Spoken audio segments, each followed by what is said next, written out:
नमस्कार, रुचकर स्वाद यूट्यूब चॅनलमध्ये तुम्हा सर्वांचं मनापासून स्वागत आहे। तर नायलॉन चिवडा कशा प्रकारे बनवायचा म्हणजे तो परफेक्ट होईल हे आज आपण ह्या व्हिडिओमध्ये पाहणार आहोत। आता तुम्ही म्हणाल की सध्या कुठले उपवास नाहीत, मराठवाड्यामध्ये 8 दिवसातून बरेचसे असे उपवास असतात की त्या दिवशी नायलॉन चिवडा रेडीमेड दुकानात भेटतो म्हणून आपण पटकन घेऊन जाऊन आयत्या वेळेला तो खातो। किंवा बरेचसे असे व्यक्ती आहेत की त्यांना उपवासाशिवाय सुद्धा खायला हा नायलॉन चिवडा खूप आवडतो। तर बऱ्याच वेळा काय होतं, आपण घरी केला ना तो कचकच लागतो किंवा व्यवस्थित तळला जात नाही आणि तळला तरी ते तेलकट खूप सारा होतो। मग दुकानातला जो नायलॉन चिवडा असतो ना तो अगदी कोरडा किंवा जसं पॉपकॉर्न असतं तशा प्रकारे होतो। तर मग काय प्रॉब्लेम होतो ते आपण ह्या व्हिडिओमध्ये पाहणार आहोत। अतिशय सोपे ट्रिक सांगितलेले आहेत। आपले व्हिडिओ पाहून पापडचा व्यवसाय केलेला आहे त्यांच्यासाठी हा व्हिडिओ सुद्धा फायद्याचा होऊ शकतो। त्यांना ही एक रेसिपी आणखीन कामाला येईल का प्रमाण एकदम परफेक्ट सांगितलेलं आहे। इथं अर्धा किलोच्या प्रमाणात आपण नायलॉन चिवडा बनवतोय।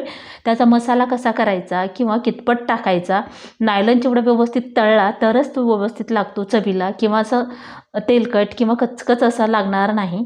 आणि मसाल्याचं प्रमाण जर व्यवस्थित असेल तरच तो चिवडा जे आहे ती परफेक्ट असा लागेल। तर हा नायलॉन चिवडा अतिशय परफेक्ट पद्धतीने बनवलेला आहे आणि इतकी सोपी ट्रिक वापरली आपण, जे की आपण जेव्हा नायलॉन चिवडा तळतो तेव्हा तडतड होऊन पूर्ण गॅस खराब होतो तेलाने किंवा त्या अंगावर सुद्धा उडतो, तर असं बिलकुल होणार नाही। ह्या व्हिडिओमध्ये इतकं परफेक्ट सांगितलेलं आहे, त्यामुळे हा बिझनेस सुद्धा तुम्ही करू शकता। तर इथं मी अर्धा किलो साबुदाणा घेतलेला आहे। तर हा साबुदाणा अशा प्रकारे असतो, तर आता तुम्हाला किती करायचं आहे त्याच्यानुसार तुम्ही घेऊ शकता। तर इथं मी 2 वाटी म्हणजेच एका वाटीमध्ये पाव किलो नायलॉन किंवा नायलॉन साबुदाणा बसतो, तर इथं मी बरोबर अर्धा किलो साबुदाणा घेतलेला आहे। तुम्हाला विक्रीसाठी करायचं असेल तर मला परत एकदा कमेंटमध्ये सांगा की आम्हाला जास्त क्वांटिटीमध्ये बनवायचं असेल तर मसाला, तर मी त्याचं सविस्तर प्रमाण तुम्हाला देईन। तर इथे मी अशा प्रकारे घेतलेला आहे। आता इथं एक ट्रिक आपल्याला वापरायची आहे। डायरेक्ट तेलात टाकला तर तडतड होऊन तो खूप तेल उडलं जातं किंवा ते व्यवस्थित तळला जात नाही आणि तेलकट नायलॉन चिवडा होतो। तसं न व्हावं यासाठी आपण इथं काय करणार आहोत, कढई छान गरम करून घ्यायची आणि त्याच्यामध्ये छान गरम होईपर्यंत साबुदाणा घ्यायचा। इथं तुम्ही 1-2 चमचे तेल सुद्धा टाकून हा साबुदाणा भाजून घेऊ शकता, पण मी तर तसं केलेलं नाही आहे। असंच हा साबुदाणा आपण भाजून घेणार आहोत। तर सतत हलवत राहायचं आहे आणि याला छान असं जोपर्यंत आपण हातात पकडू नाही शकत तेवढा हा गरम करून घ्यायचा आहे। साधारण 10-1 मिनिट तरी आपल्याला हा भाजावा लागेल, तेव्हा तो छान फुलून येईल आणि हलका फुलका तळल्यानंतर हा साबुदाणा होईल। तेलकट बिलकुल होणार नाही आणि अगदी छान फुलला जाईल, तोंडात टाकताच विरघळेल असा हा नायलॉन चिवडा तयार होतो ह्या ट्रिकमुळे। तर ही ट्रिक आत्तापर्यंत तुम्हाला यूट्यूबवर कोणीही सांगितलेली नसणार आहे आणि तुम्ही जेव्हा ट्राय करून बघाल ना तेव्हा खरंच वाटेल की याच्या अगोदर जे आपण करत होतो ती बिलकुल गलत आहे। तर आता हे बघा, हातात पकडायला तर पकडता येत नाही एवढा हा साबुदाणा जे गरम झाला आहे। थोडासा रंग बघा एखाद्याचा असा थोडासा पांढरट झालेला आहे, इथपर्यंत आपल्याला गरम करून घ्यायचा आहे। थोडासा हात वरती धरला ना तर बऱ्यापैकी वाफा निघतात, एवढा गरम करून घेतलेला आहे। आता तुम्हाला व्यवसाय करायचं म्हटलं तर जेव्हा तुम्ही स्टार्टिंग करताना घरातल्याच वस्तूमध्ये ॲडजस्ट करून घ्यायचं। तर तेल छान कडकडीत गरम होऊ द्यायचं आहे आणि गॅस मीडियम करायचा आहे। तुम्ही हाय फ्लेम जर केली ना, हा साबुदाणा फुलून छान असा कुरकुरीत होण्यासाठी बिलकुल जास्त वेळ लागत नाही आणि मी जराही इथं व्हिडिओ स्किप करणार नाही। तर तुम्ही टायमिंग जरी लावलंत ना, फक्त 2 मिनिटामध्ये हा नायलॉन चिवडा आपला तळून होतो। तर अर्धा किलो तळण्यासाठी मला साधारण 5-7 मिनिटसुद्धा लागलेले नाहीत, इतका छान हा आणि झटपट तयार होतो। आता ही जेव्हा आपण भाजून घेतला होता साबुदाणा तेव्हा तो गरम होता आणि तळेपर्यंत तो गरमच राहतो, म्हणजे तेलात टाकेपर्यंत। तर आता हे टाकल्यानंतर बघा तेल अजिबात म्हणजे उडत नाही आणि तिथल्या तिथं साबुदाणा इतका छान फुलला जातो। कढई इथे मी थोडीशी छोटी घेतली का तर तेलाचं प्रमाण थोडंसं कमी वापरलेलं आहे। तुम्हाला जास्त क्वांटिटीमध्ये करायचं असेल तर मोठी कढई घेऊन तेलाचं प्रमाणसुद्धा जास्त ठेवावं लागेल। आता साबुदाणा बघा, जसं की आपण एरवी तळतो ना डायरेक्ट तेलात टाकतो तसा हा झालेला नाही, जसं की विकत्रीचा असतो ना तशा प्रकारे झालेला आहे। आणि जेव्हा आपण डायरेक्ट तेलात टाकतो ना तर तो साबुदाणा असं ओबडधोबड असा होतो, असा सॉफ्ट वरतून होत नाही आणि हा साबुदाणा एकदम वरून प्लेन असा होतो, जसं की मखाने वगैरे असतात ना तशा प्रकारे। आणि त्यामुळे त्याच्यामध्ये तेल जात नाही आणि तेलकट साबुदाणा बिलकुल होत नाही। तर 2च मिनिटामध्ये हा साबुदाणा पूर्ण तळून झालेला आहे बघू शकता आणि एक साबुदाणा छान फुलून आलेला आहे।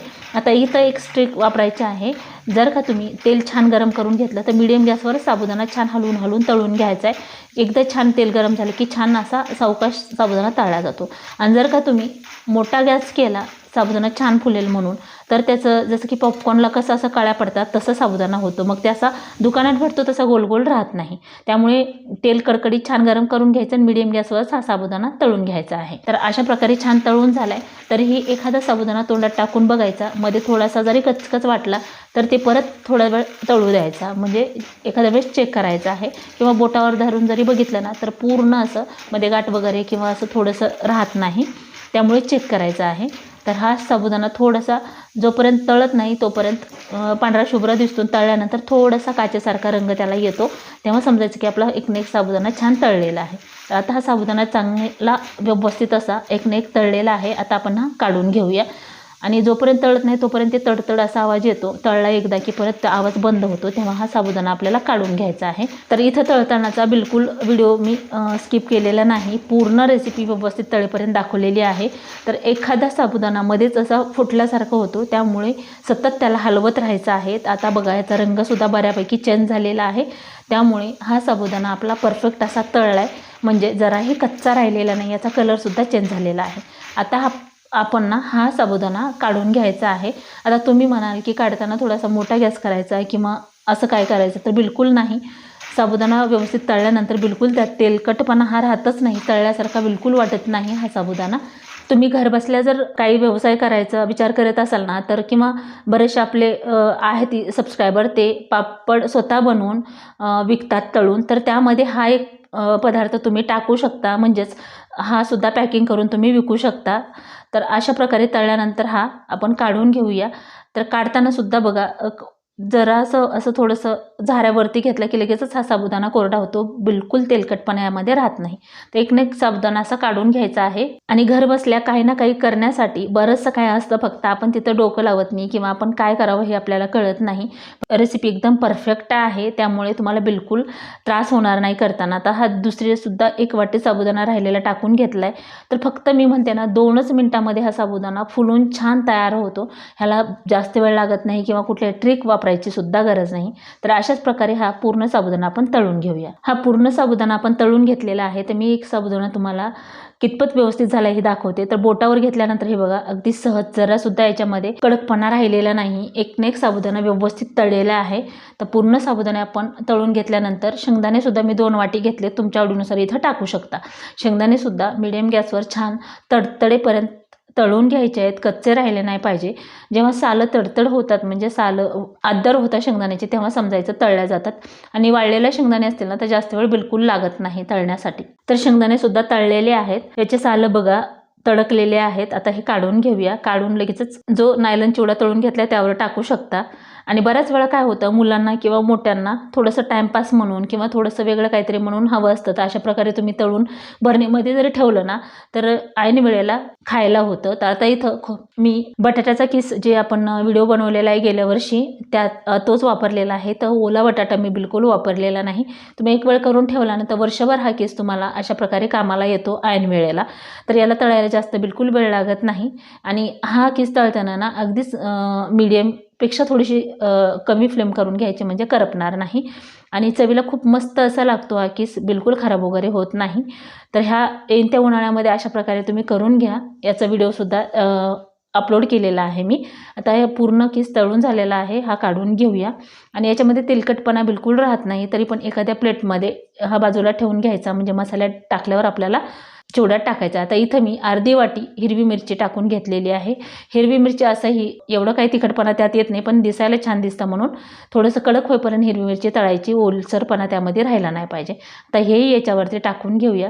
तर बघा आता इथं आपण ना तिखट नायलॉन चिवडा बनवतोय. जर का तुम्हाला फिक्का किंवा बिना तिखटाचा पाहिजे असेल तर त्याचं प्रमाण थोडंसं वेगळं होतं. आता इथं आपण तिखट करतोय, त्यामुळे मसाला बनवण्यासाठी 2 चमचे साखर टाकून घेतली. 1 चमचा मीठ टाकायचं आहे. 1 चमचा लाल तिखट टाकून घ्यायचं आहे.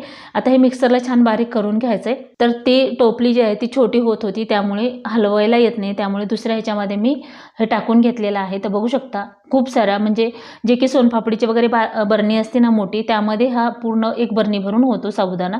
आता हे जी मसाला तयार करून घेतला आपण 2 टप्प्यात टाकून घ्यायचं आहे. निम्मा टाकल्याच्या नंतर अशा प्रकारे टॉस करून घ्यायचा, म्हणजे एक ना एक नायलॉन चिवड्याला लागतो. आणि असं ह्या चिवडा जी आहे ती गरम असल्यामुळे ना पटकन शोषून घेतं. मिक्स करून झाल्यानंतर परत राहिलेला डबल याला असं म्हणजे 2-3 वेळा टाकून घ्यायचं, म्हणजे एकदम टाकलं तर एका ह्याला लागणार नाही, पूर्ण चिवड्यामध्ये ते मिक्स झालं पाहिजे. आता ही भातवडी घेतलेली आहे, त्यांनी मिक्स करून घेऊया. इतका छान आणि चटपटीत होतो हा चिवडा. लहानच काय तर मोठ्यांनासुद्धा हा चिवडा खूप आवडतो. आणि आपण बाहेरून विकत आणण्यापेक्षा किंवा एखाद्या वेळेस ना आपण साबुदाणा भिजवायचा विसरतो उपवास असल्यानंतर, तर तुम्ही अशा प्रकारे जर बनवून ठेवला तर 1 महिन्यापर्यंत किंवा 2 महिन्यापर्यंत त्याला बिलकुल काय होत नाही. असं पण आपण घरी व्यवस्थित तेल वापरतो चांगल्या प्रकारे किंवा बाकीचं सर्व साहित्य, त्यामुळे लवकर खराब होत नाही. हे तळून घेतलेले शेंगदाणेसुद्धा याच्यामध्ये ॲड केलेले आहेत. आता तुमच्या आवडीनुसार शेंगदाणे टाकू शकता आणि हा बटाट्याचा किससुद्धा याच्यामध्ये टाकला आहे. म्हणजे मसाला मिक्स केल्याच्या नंतर हे टाकायचं, म्हणजे बटाट्याचा किस जे आहे ती खूप बारीक असा होणार नाही. आता अगदी हलक्या हाताने हे मिक्स करून घ्यायचं आहे आणि थोडंसं असं एखाद्या पेपरवर वगैरे पसरवून थोडंसं थंड होईपर्यंत ठेवलं तरी चालतं. म्हणजे एक्स्ट्राचा मसाला लागलेला असेल किंवा थोडंसं थंड होतं आणि त्यानंतर तुम्ही एखाद्या बरणीमध्ये भरून ठेवू शकता. तर इथे मी अर्धा किलोच्या प्रमाणात हा साबुदाणा केलेला आहे आणि मसाल्याचं प्रमाण इतकं परफेक्ट आहे, साखर किंवा मीठ बिलकुल कमी किंवा जास्त झालेले नाही. तर अशा प्रकारे तुम्ही ही नक्की ट्राय करा. आता थोडासा राहिला होता, तर बाकीच्या शेंगदाणे आणि जो बटाट्याचा किस होता त्याला लागणार नाही, त्यामुळे मी थोडासा ठेवला होता. आता परत हे हलवून घेऊया. तर बघू शकता आपल्याला म्हणजे वाटणार नाही की असं कोणाला खायला जर दिला तर हे घरी बनवलेलं आहे आणि अतिशय सोपी पद्धत वापरलेली आहे आपण इथं. त्यामुळे तेलाचं प्रमाणसुद्धा कमी लागतं आणि जे तडतड उडतो म्हणून आपल्या मैत्रिणी तळत नाही घरी, तेही प्रॉब्लेम इथं सॉल्व्ह होतो. तर आता हे छान असा मिक्स करून घ्यायचा आहे. तर गरम आहे ना तोपर्यंत त्याला व्यवस्थित सतत हलवून घेऊन, म्हणजे मसाला जो आहे तो नायलॉन चिवड्यामध्ये जातो आणि त्यामुळे चिवडा जे आहे ते अतिशय खमंग असा लागतो. तर आजची ही नायलॉन चिवड्याची रेसिपी तुम्हाला कशी वाटली ती कमेंट करून नक्की सांगा. व्हिडिओ आवडला असेल तर लाईक करा, शेअर करा, सबस्क्राईब करा आणि पूर्ण रेसिपी पाहिल्याबद्दल धन्यवाद. चला तर भेटूया अशाच एका छानशा रेसिपीमध्ये. Bye and take care.